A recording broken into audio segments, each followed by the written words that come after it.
डिग्रियां तो आपकी पढ़ाई की रसीदें हैं।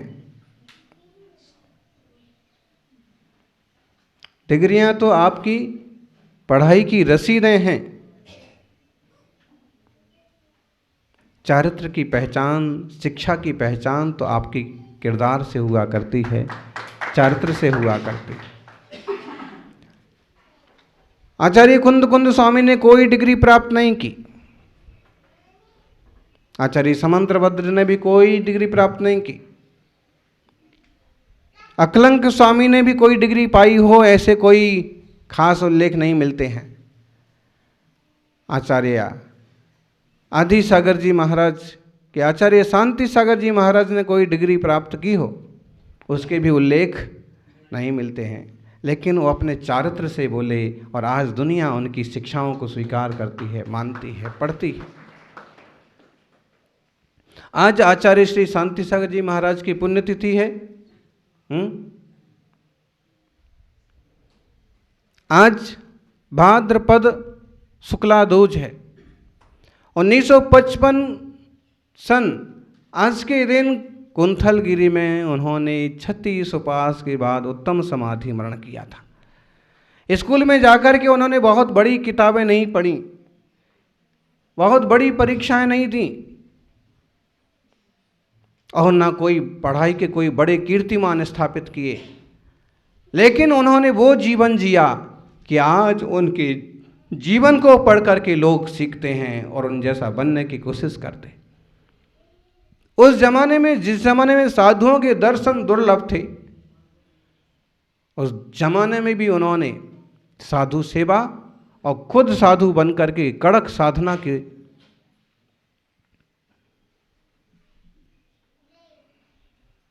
आयाम स्थापित किए। आत्मार्थी सज्जनों, आचार्य आदि सागर जी महाराज, आचार्य शांति सागर जी दक्षिण वाले और आचार्य शांति सागर जी महाराज छाणी, ये अपने तरह के महान साधक संत हुए। जिस जमाने में साधुओं के दर्शन दुर्लभ थे, उस जमाने में इन्होंने वीतराग मार्ग की मंगलमय आराधना की और इस श्रवण मार्ग का मंगलाचरण किया, प्रभावना की। बहुत नरम दिल थे वो। कोई दीन दुखी गरीब आ जाता तो उसे भोजन और वस्त्र सहज रूप से उपलब्ध कराते थे।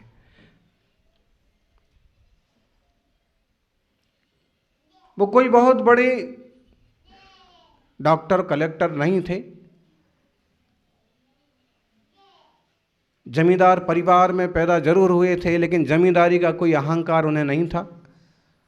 इतने रहम दिल और नेक दिल इंसान थे कि गांव में उनकी अपनी एक खुद की दुकान थी, कपड़ों की, वस्तुओं की, कि गांव में अगर किसी को कोई ज़रूरत पड़े तो वो ले जा सकता है। इतने रहम दिल थे, उतने सहज थे कि उन्होंने एक पेटी रख रखी थी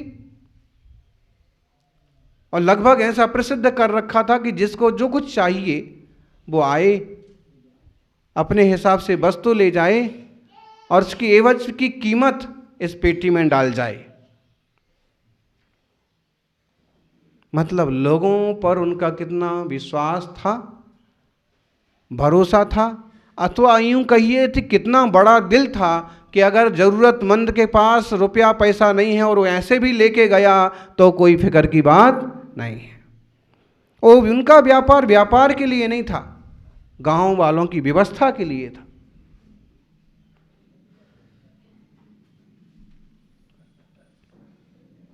सज्जनों, चारित्र चक्रवर्ती बहुत महान संत थे और इसी नाम से उनके नाम पर जो सुमेरचंद दिवाकर ने ग्रंथ लिखा, उसमें साधुओं की सेवा के संबंध में जो लिखा कि जब कभी वहां पर अंकलिकर स्वामी आते थे कि कोई और साधक आते थे तो बड़े सम्मान के साथ उनका पड़गाहन होता था। उनकी आजी माँ, उनकी माँ आहार कया करती थी। और अगर नदियों में पानी आया हुआ है, बाढ़ है ज़्यादा, पुल तो थे नहीं उस ज़माने में, तो अपने कंधे पर बैठा करके मुनिराज को नदी पार कराते। और एक बहुत फेमस संवाद जो है कि जब अंकलिकर स्वामी ने कहा कि बहुत पुरुषार्थ हो जाता है तुम्हारा सात घोड़ा, तो सात घोड़ा जो शांति सागर जी गुरुदेव का बचपन का घर का नाम था, वो कहते हैं कि कोई परिश्रम नहीं होता है गुरुदेव, कोई पुरुषार्थ नहीं होता है, बस हम तो ये प्रार्थना करते हैं कि जैसे हम आपको नदी पार कराते हैं वैसे आप हमें संसार सागर से पार करा देना।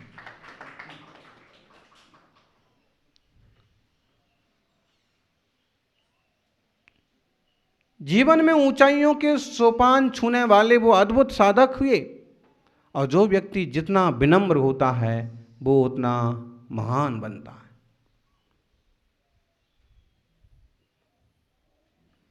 आत्मार्थी सज्जनों, आजकल लोग अपने माँ बाप की सेवा करने से भी दूर भागते हैं, लेकिन हम उनके जीवन को देखें तो कई सारी बातें अद्भुत मालूम पड़ती हैं।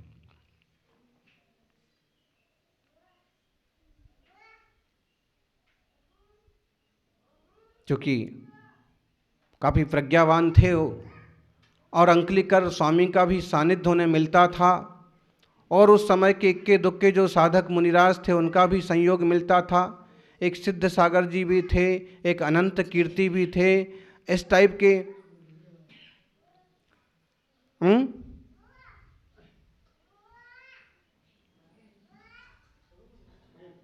तब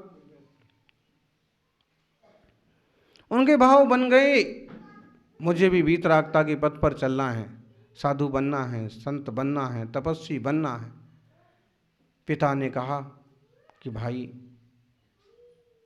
बेटे, तुम्हारे इन अच्छे भावों का मैं विरोध तो नहीं करता, लेकिन इतना जरूर कहना चाहता हूँ कि पहले तुम मेरी समाधि कराना अच्छे से। मेरी जिंदगी की शाम वीतराग भगवान के स्मरण पूर्वक पूरी हो और मेरा देह विसर्जन हो, उसके बाद तुम सन्यास के पथ पर आगे बढ़ना। एक आज्ञाकारी पुत्र की भांति उन्होंने उनकी वो बात स्वीकार की, और इतिहास गवाह है कि विधि पूर्वक अपने पिता की समाधि करने वाले एक अद्भुत श्रावक हुए सात गोंडा पाटिल, और वही सात गुणा बने शांति सागर महान आचार्य।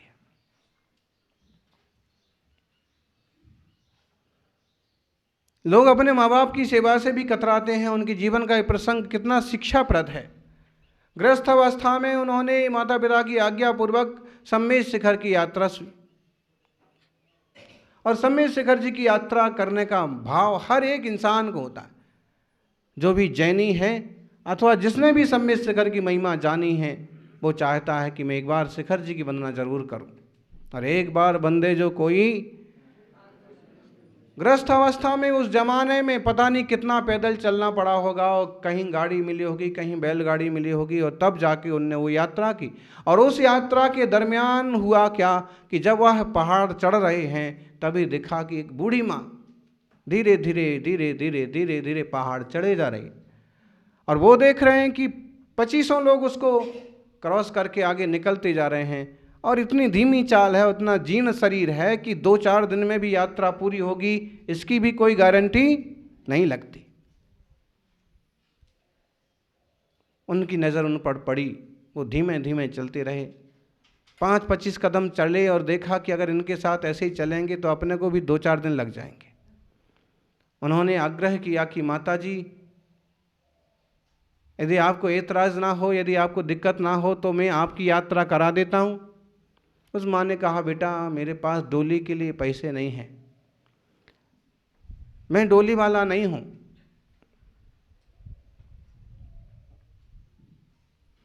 मुझे कोई पैसा नहीं चाहिए। अगर मेरी प्रार्थना स्वीकार करो तो मेरी माँ की तरह मेरे कंधों पर बैठ जाओ और मैं आपको शिखर जी की यात्रा करा देती। उस माँ ने थोड़ा थोड़ा मना भी किया, लेकिन उन्होंने जब आग्रह किया कि आप ऐसे तो यात्रा हो ही नहीं पाएगी,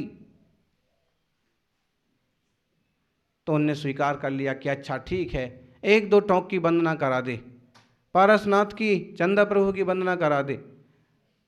और उतने स्वीकृति मिलते ही अपने कंधों पर बिठा करके पूरी सम्मेद शिखर जी की यात्रा उन्होंने उस बूढ़ी माँ को कराई। श्रद्धा, समर्पण, प्रेम, आदर, वात्सल्य, शक्ति, साहस, कई सारे गुण आपको इस छोटी सी कहानी में मालूम पड़ जाएंगे। आपसे अपना छोटा बच्चा नहीं संभलता है, उसके लिए भी अलग से डोली करना पड़ती है। आपसे अपना जो द्रव्य की सामग्री है, नारियल श्रीफल नहीं संभलता। और उन्होंने 50-55 किलो का एक इंसान को लेकर के पूरी यात्रा की करा दी।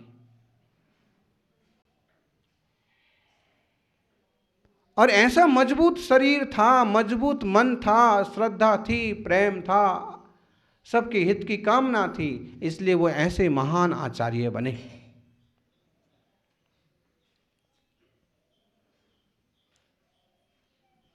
जैन शासन का महान कठिन तप सिंह निष्क्रीडित व्रत उन्होंने अपने जीवन में किया था ललितपुर में।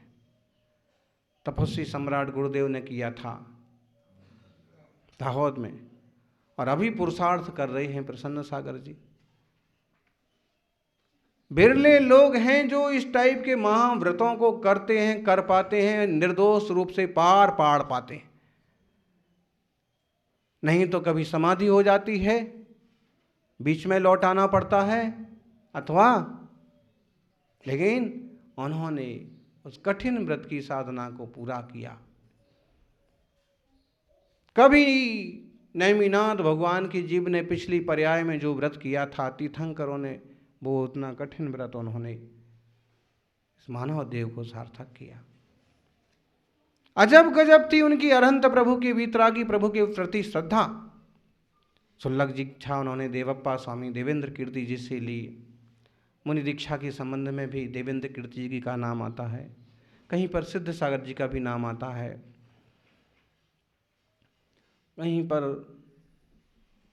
पाय सागर जी का नाम आता है। ऐसे ही अलग दीक्षा के संबंध में बाबू कामता प्रसाद जी की पुस्तक में अंकलीकर स्वामी का नाम आता है। उन्होंने चारित्र की सीढ़ियाँ चढ़ी, क्षुल्लक दीक्षा ली। उस जमाने में मुनि टाइप के जो साधक थे उनको भी उपाध्याय के कहने पर आहार को जाना पड़ता था। पंडित जी जो समय वहाँ के मंदिरों के होते थे, आज भी दक्षिण भारत में उपाध्याय होते हैं, उपाध्याय, और वो ही प्रायः मंदिर की, समाज की, कई सारी सांस्कृतिक कार्यक्रमों की देख रेख और जिम्मेदारी रखते हैं। उस जमाने में जब बता दिया कि आप वहाँ जाएंगे, आज आहार वहाँ होना है, ऐसा जमाना था। कुछ बिरले मुनि थे कि किसी की आज्ञा में चले बिना एकांत और अपना अनुद्दिष्ट चर्या करते थे। इन्होंने क्षुल्लक अवस्था में भी इस बात का ध्यान रखा, किसी के कहे पर नहीं जाते थे। अनुद्दिष्ट आहार मिलेगा, शुद्ध आहार मिलेगा तो आहार होगा, वरना आहार नहीं होगा। उस जमाने में लोगों ने अपने हिसाब से समझाया भी कि इस जमाने में ऐसी साधना नहीं हो सकती, तपस्या नहीं हो सकती। कैसे नहीं हो सकती है? और वो गांव छोड़ दिया करते थे जहां उनकी साधना के योग्य निमित्त मिलते थे, वहाँ साधना करते थे।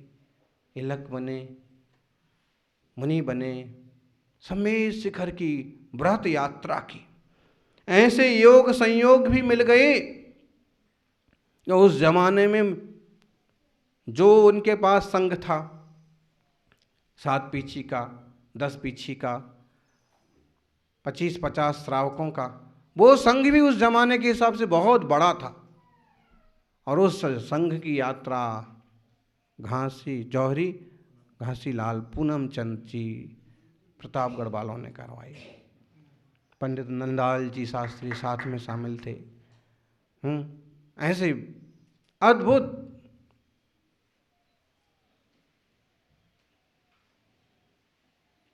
अद्भुत साहस था उनका। किसी ने उनको कहा कि महाराज इतनी बड़ी यात्रा पर निकल रहे हों, जगह जगह अवरोध आते हैं, कहीं मुसलमान रोकते हैं, कहीं अंग्रेज रोकते हैं, आप और कहीं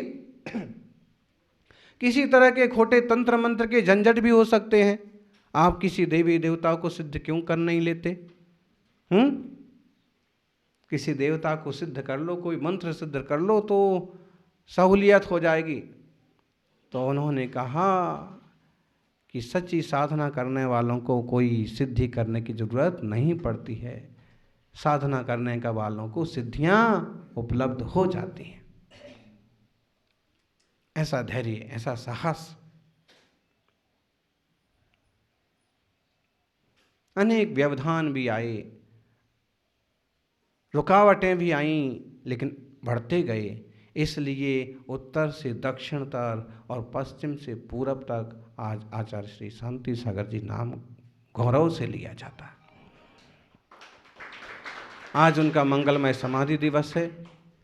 उन पवित्र श्री चरणों में यही प्रार्थना है कि वीतरागी मुनिराजों की श्रवण परंपरा निरंतर वर्धमान हो, और जैसे उत्तम समाधि मरण उन्होंने साधा, निश्चलता, शांतता, निर्दोषता, और वैसी उत्तम समाधि हमें भी उपलब्ध हो।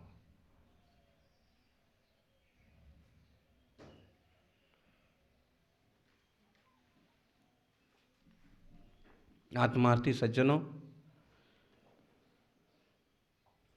मनुष्य पर्याय देव दुर्लभ पर्याय, देवताओं को भी उपलब्ध नहीं है। पंच कल्याणकों में एक दृश्य दिखाया जाता है।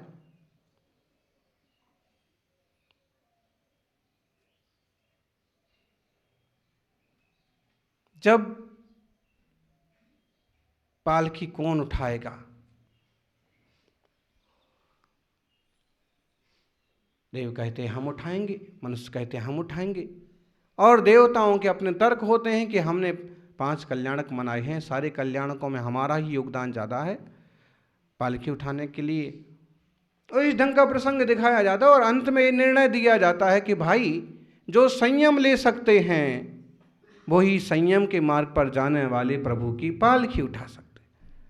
और तब जो इंद्र कहते हैं, सौधर्म इंद्र कहते हैं कि हे भगवान, ये मेरी इंद्र की पर्याय ले लो, स्वर्ग का वैभव ले लो, सब कुछ ले लो, लेकिन मुझे एक बार मनुष्य बना दो। लेकिन वो हो नहीं सकता। इसका मतलब है कि यह नरदेह कितना कीमती है, कितना मूल्यवान है।